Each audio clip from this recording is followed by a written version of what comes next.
Sejam todas bem-vindas, sejam todos bem-vindos ao meu canal. Eu me chamo Paulo Davi e estamos toda quarta-feira gravando uma série chamada Repensando a História. E hoje queremos falar sobre o que nós conhecemos como Alta Idade Média.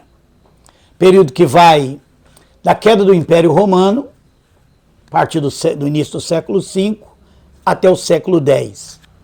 E falando especificamente sobre o estabelecimento da Europa Ocidental,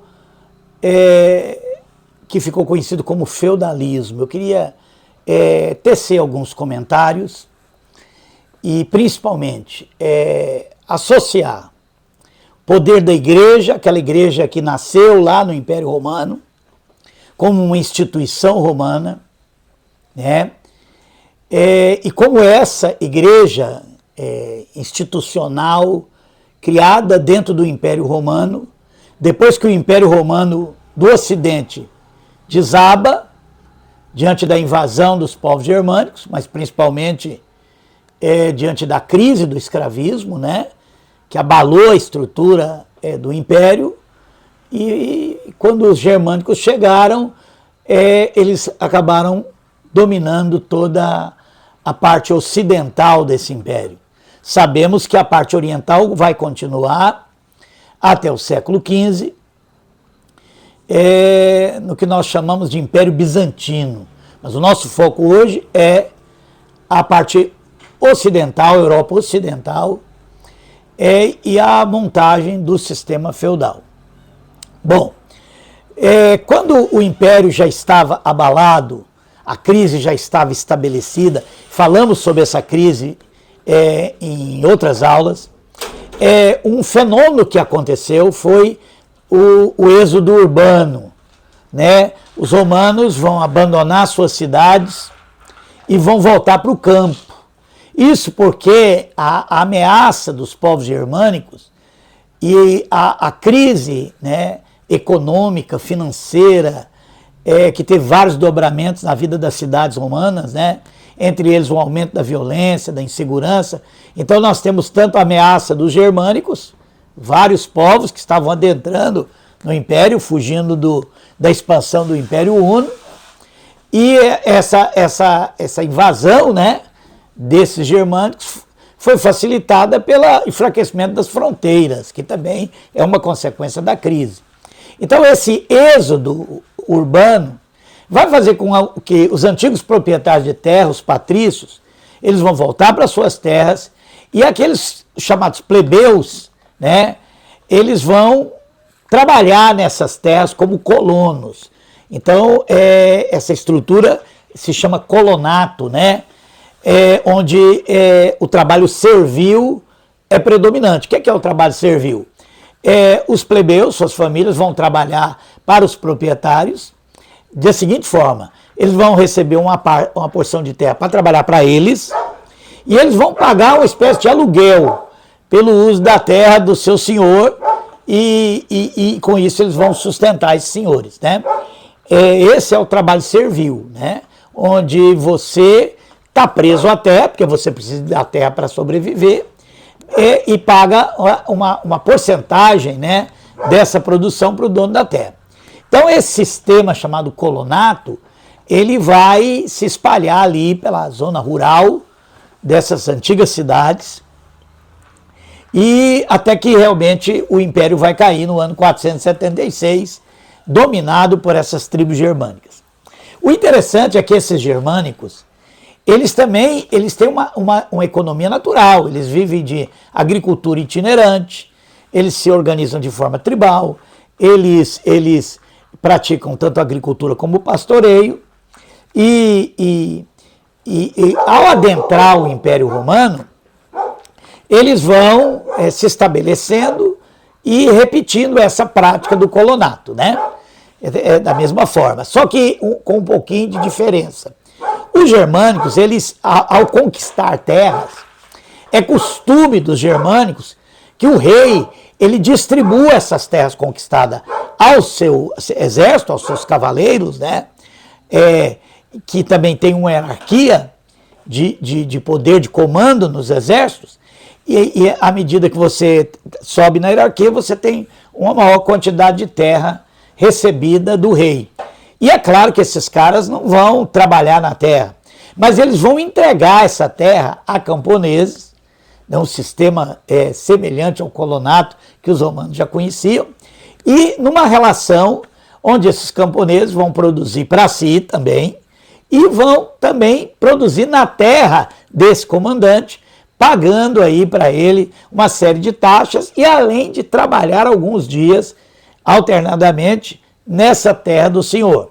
É daí que vem o manso senhorial, o manso servil, que é a terra onde os servos trabalham para eles, o manso senhorial, onde eles vão trabalhar ali alguns dias da semana para o seu senhor, o nome disso é corveia, né? Fora as taxas e porcentagens da produção do manso servil, que são entregues para esse senhor, que é um militar. E essa característica dessa organização militar dos germânicos, ela vai também ser absorvida no sistema feudal. Mas o mais interessante que eu preciso falar para vocês é a conversão dos germânicos ao cristianismo. Porque quando Roma vai desabar como império, a única coisa que praticamente ficou inteira e forte dentro de Roma foi aquela igreja criada pelos romanos. E é essa igreja que vai ter esse papel de converter os germânicos ao cristianismo. E para isso, a igreja vai, né, moldar o seu discurso adaptando a realidade dos germânicos, que era um povo muito supersticioso, né, são originalmente politeístas, e estão em guerra, porque quando esses germânicos vão entrar, é óbvio que eles vão lutar entre si também pelo despojo do território outrora pertencente ao Império Romano do Ocidente. E nessa disputa, quem vai levar a vantagem são os francos. Tá? E a partir de Meroveu, né? Meroveu, um rei franco, ele vai, né, para tentar conseguir ajuda divina, ele vai com seus soldados ser batizado, se converter ao cristianismo, nessa aliança, né, intermediada pela igreja, de que Deus iria abençoar, iria favorecer esses francos nas suas conquistas. Então é assim que vai ser dada a conversão dos francos, né? Numa campanha militar, antes de uma grande batalha, Clovis e seus soldados vão ser batizados e eles vão fazer essa aliança. E a aliança é o seguinte: se eles forem bem-sucedidos na guerra, eles vão servir apenas ao Deus cristão. Isso vai fazer com que os francos vão passar a ser o braço armado da igreja. Essa igreja que já estava romanizada, essa igreja tão diferente da igreja original, que pregava a paz, que pregava o amor, agora ela já estava adaptada ao romanismo, né? A estrutura romana.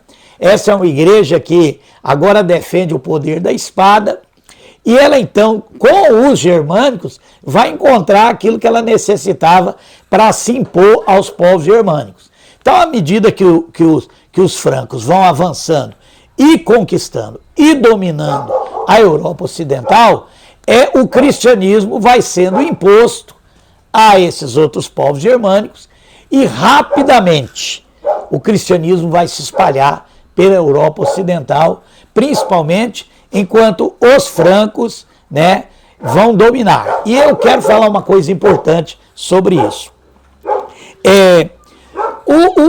Após a morte de Meroveu, o reino franco, conquistado por Meroveu, vai ser dividido entre os seus descendentes, mas eles vão ser reis muito fracos, reis indolentes.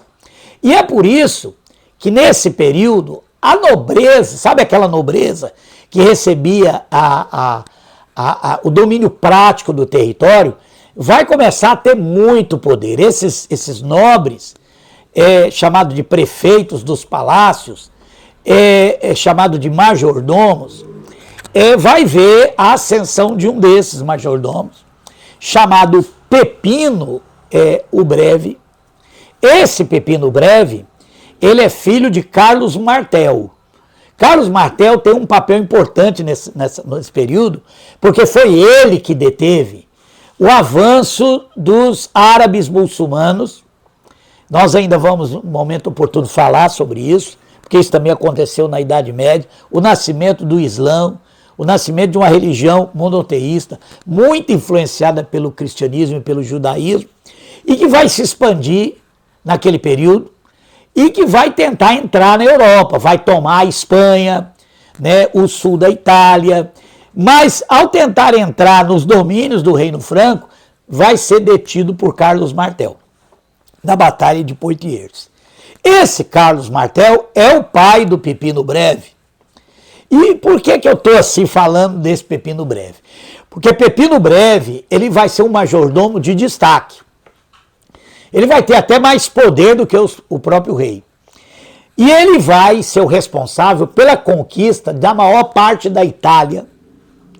E ele vai pegar essa conquista toda, essa Itália conquistada, esse território, no que é hoje a Península Italiana, que é hoje o país Itália, e vai doar para o bispo de Roma.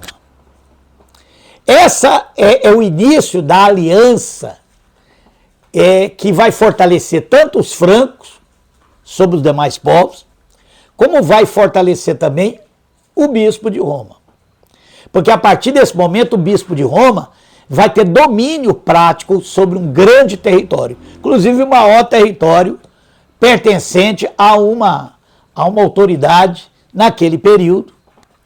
E em troca esse bispo de Roma, que vai ser fortalecido pelos francos, é aí que dá o início do que a gente entende hoje como Papa, né? A transformação do bispo de Roma num certo sentido, imperador de todos os católicos, o Papa, né? Claro que depois vai ser construído toda uma teologia, né? Para autorizar esse poder todo para o Papa. É daí que vai se criar aquela ideia, aquela crença que os católicos defendem até hoje, que os papas são sucessores de Pedro, aquela ideia de que Pedro foi o primeiro papa. Então eles vão construir toda uma narrativa, né, justificando esse poderio do papa. Esse território da Itália vai se chamar Patrimônio de São Pedro, e em troca o papa vai coroar o filho de Pepino, o Breve, que é Carlos Magno, como novo imperador do Império Romano do Ocidente. Então vai haver uma tentativa de restaurar o Império Romano do Ocidente, agora na mão dos francos, né? Então seria um império na mão dos francos, com o imperador coroado pelo Papa, a partir de agora crido pelos católicos como sucessor de Pedro. E essa aliança entre a igreja, que doou terras para o bispo de Roma, fez dele um papa, e do papa coroando Carlos Magno, vai ser uma marca de todo o feudalismo. Por quê? Porque, de fato, o império de Carlos Magno foi um império mais poderoso dos germânicos, né, dos francos, ali na Europa. Só que com a morte de Carlos Magno, vai voltar aquela realidade que tinha antes dele, onde a nobreza, donas de terra, vai ter muito mais poder, de fato, prático, local, do que os próprios reis, né? O Império Franco vai ser dividido, e essa divisão do Império Franco vai dar origem à França, no futuro, né? Vai dar origem à Alemanha, né? Apesar de que a Alemanha só vai surgir realmente como país no final do século XIX, mas os chamados Estados Germânicos, e Áustria e outros territórios, né? Mas com destaque a França. E é nessa França, que é a parte maior do território ali, vai surgir depois da morte de Carlos Magno, por uma consequência até criada por ele, né? Que foi a descentralização da administração do Império. Mas é lógico que quando Carlos Magno era vivo, ele colocava seus olhos e ouvidos para supervisionar esses poderes locais, mas após a morte dele e a divisão do império, os reis foi cada vez tendo menos força.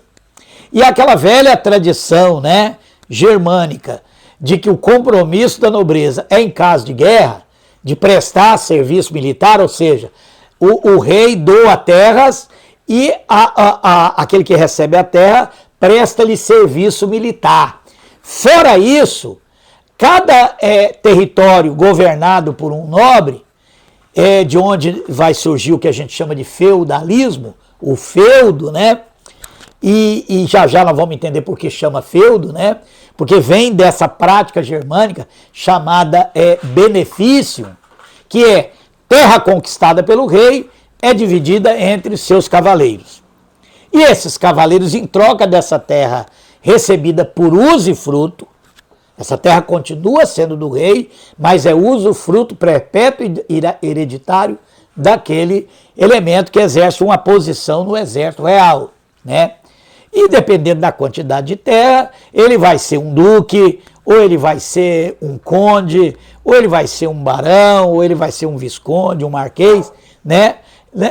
Isso depende da posição dele no exército real. E na prática é esse o dever que ele tem em relação ao rei. Caso o rei convoque, eles são fiéis ao rei e eles vão lutar pelo rei.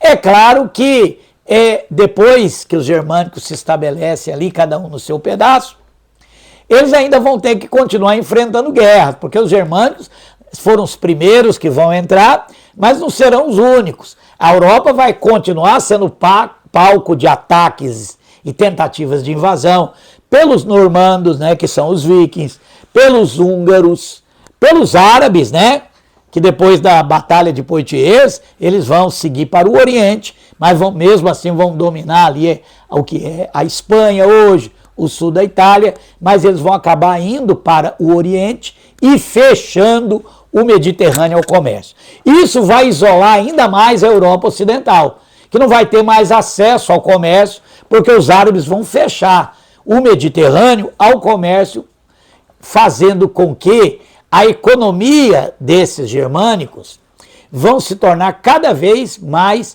uma economia de autossuficiência, de sustentação com base agrária, ou seja, uma economia rural, né?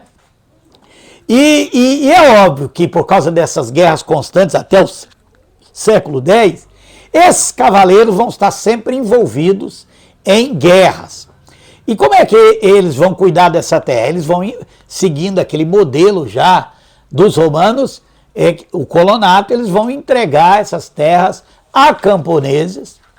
Esses camponeses vão fazer um compromisso, uma aliança com esse senhor que vai doar a terra para eles, ou seja, daquela base, né, vai ter uma terra para os servos trabalhar para eles, vai ter uma terra que é do senhor, uma senhorial, que eles vão se alternar trabalhando para o senhor, toda a produção é do senhor, vão pagar as taxas, e todas essas alianças, tanto a aliança dos militares, dos cavaleiros com o rei, como essa aliança dos servos com os senhores, que são os cavaleiros, elas vão ser ratificadas pela igreja. Então, a partir daí, tudo é redesenhado, é organizado, né, pela igreja, de tal forma que o Papa vai ser o maior poder da Europa, porque ele tem poder sobre os reis, ele tem poder sobre todos os católicos, né, que os germânicos haviam se convertido ao catolicismo, e ele se torna o poder universal. Fora esse poder universal, os estados desaparecem. Não há estado mais, né? O que você tem são nações diferentes de germânicos, né? De diversas línguas. O que eles têm em comum é a fé católica. E eles têm, na prática, o sistema feudal. O camponês, aquele camponês que vive em torno do castelo, que mora numa vila, uma vila rural, protegida por um senhor, que é um militar com seus soldados, trabalha nas suas terras para o seu sustento, trabalha na terra do seu senhor para o sustento do senhor, e ainda uma boa porcentagem da terra deles, eles entregam na forma de taxas para o sustento desse nobre guerreiro. E vai ser assim, né, durante até o século X, ali na Europa Ocidental. Tudo que a gente conhece de feudalismo, a gente pega como modelo o feudalismo francês. É claro que ele vai ter suas particularidades nas diversas nações ali da Europa, né? Mas o básico é justamente esse. Detalhe importante. Como a igreja ela tem o maior poder, e nessa época ela já está totalmente descaracterizada daquela igreja, né, dos apóstolos. Não é uma igreja que prega a paz, que prega o amor, que prega o evangelho, a mudança do coração dos homens. Não, é uma igreja que se impõe pela força militar, é uma igreja que submete a todos, é uma igreja que patrocina a obediência e a fé. Por isso a educação praticamente desaparece. Um pouco de tentativa de se criar um sistema educacional de Carlos Magno desapareceu depois da morte dele. E a igreja então trabalha com um povo que é rural, camponês ou militar, basicamente analfabeto. Os próprios padres eram analfabetos, aprendiam a rezar a missa de cor em latim. Então eles rezavam a missa em latim, que eles nem sabiam o que estavam falando, né? Era um ritual sem sentido. Não havia conhecimento espiritual. A leitura era restrita aos monges dos mosteiros, que esses mosteiros vão surgir justamente para preservar o que podia ser preservado, especialmente as escrituras. Esses monges tinham acesso ao conhecimento, eles conheciam as escrituras nas suas línguas originais. No entanto, eles faziam um voto de clausura, ou seja, quem pertencia ao mosteiro não podia sair para fora. E quem vivia fora, que era o clero secular, não tinha acesso ao conhecimento. Então eu quero que você imagine o quanto que o cristianismo vai se tornar uma religião baseada em superstições, baseada em misticismos, e tudo isso vai se corrompendo, né, à medida que a Idade Média avança, até chegar ao ponto lá, na Baixa Idade Média, da salvação está sendo vendida, isso através das indulgências, que foi o estupim da reforma. Mas você imagina um povo que desconhece o que Jesus ensinou, que desconhece as escrituras, que está à mercê espiritual de uma igreja muito mais preocupada com o poder.